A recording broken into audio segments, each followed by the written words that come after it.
একেবাৰে নাই পুলিচ আপোনালোকে দেখিছে এইখন গভৰ্ণমেণ্টৰ দিনতে দুজন SP জেলত গৈছে এজন IPS অফিচাৰ জেলত গৈছে আগতে কেতিয়াবা হয় নেকি এনেকুৱা আপোনালোকে দেখিয়ে থাকে দেখোন পুলিচ ইন্সপেক্টৰ পুলিচ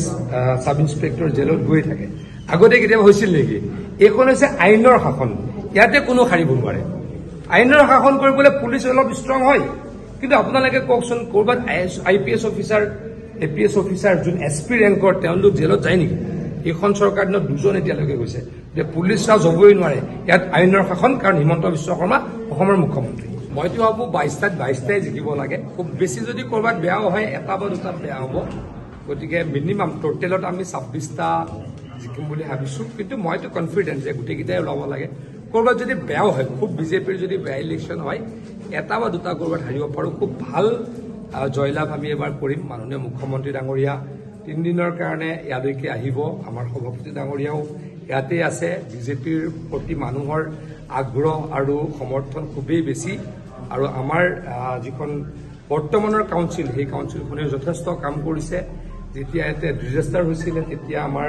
অসম চৰকাৰে হোক বা আমাৰ দেবুলাল গাৰ্লু ছাৰ এই অট'নমাছ কাউন্সিলখনে হোক ৰাইজক যথেষ্ট সহায় কৰিছিল গতিকে ৰাইজ কৃতজ্ঞ আৰু মই এইকেইদিন দেখিছো প্ৰকাণ্ড অসম মালাৰ ৰাস্তা হৈছে উমৰাংচুৰ পৰা লামডিঙৰ লংকালৈ ৰাস্তা হ'ল এই ৰাস্তা পথৰ কাৰণেও মানুহ যথেষ্ট আগ্ৰহী বিজেপিৰ প্ৰতি সমৰ্থন দিবলৈ আৰু যিটো আমাৰ শিলচৰৰ পৰা যিটো ৰাস্তা আছিলে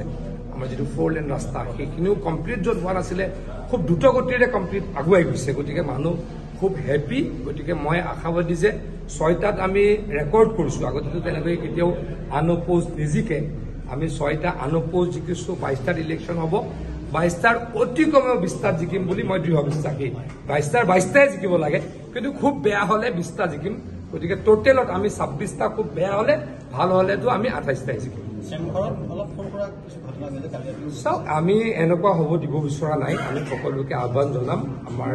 গোটেইখিনিতো আমাৰে মানুহ ভোট নিদিয়াখিনিও আমাৰে মানুহ ভোট দিয়াখিনিও আমাৰে মানুহ গতিকে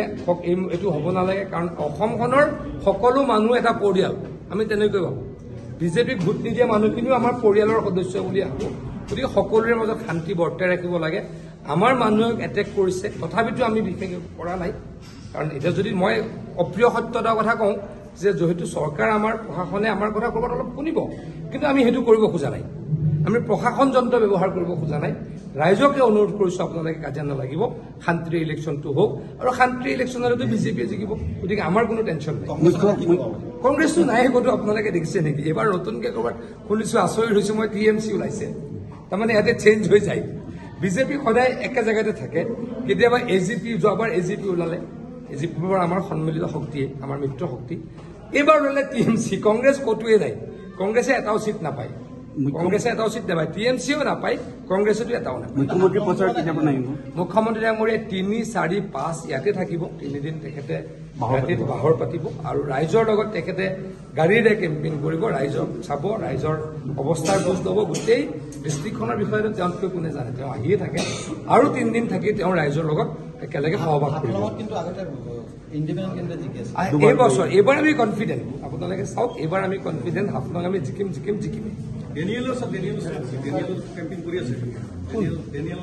মই নাজানো মই এইবিলাক বুজি নাপাওঁ কিন্তু আমি জানো যে আমাৰ ব্ৰহ্মাইনন জিকিব হাফলং এইবাৰ 100% জিকিম আমি